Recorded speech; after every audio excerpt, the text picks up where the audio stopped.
ചരിത്രപ്രസിദ്ധ തീർത്ഥാടന കേന്ദ്രമായ Muthalakodam Saint George ഫൊറോന പള്ളിയിൽ മുതലക്കോടം മുത്തപ്പന്റെ തിരുനാൾ.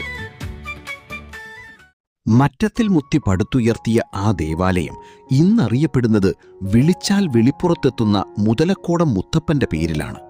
ഈ പള്ളിയിലെ വിശുദ്ധ ഗീവർഗീസ് സഹദായുടെ രൂപത്തിന് മറ്റെങ്ങുമില്ലാത്ത ചില പ്രത്യേകതകളുണ്ട്. സാധാരണയായി വിശുദ്ധ ഗീവർഗീസിന്റെ രൂപങ്ങൾ വലത്തുവശത്തേക്ക് മുഖം തിരിഞ്ഞിരിക്കുന്ന രീതിയിലാണ് കാണാറുള്ളത്. എന്നാൽ അതിൽ നിന്നും തികച്ചും വ്യത്യസ്തമായി ഇടത്തുവശത്തേക്ക് മുഖം തിരിഞ്ഞിരിക്കുന്ന താടിയുള്ള ഒരു അപൂർവ കൊത്തുരൂപമാണ് മുതലക്കോടത്തേത്. പൗരസ്ത്യ ശൈലിയിലുള്ള ഈ തിരുസ്വരൂപം അക്കാലത്ത് കടമറ്റത്ത് നിന്നും കൊണ്ടുവന്നതാണ്. യാക്കോബായ മെത്രാന്മാരുടെയും പിന്നീട് പ്രൊട്ടസ്റ്റന്റുകാരുടെയും പ്രേരണ മൂലം കടമറ്റം പള്ളിയിൽ ഈ രൂപം അവർ തട്ടിൻപുറത്തേക്ക് മാറ്റിയിരുന്നു.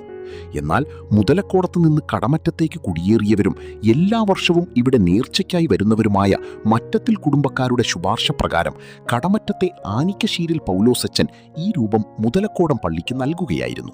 മലമേലച്ചൻ പള്ളി പുതുക്കിപ്പണിതതിനു ശേഷം 1944 ഒരു വില്ലുവണ്ടിയിലാണ് ഈ രൂപം ഇവിടെ കൊണ്ടുവന്നത്.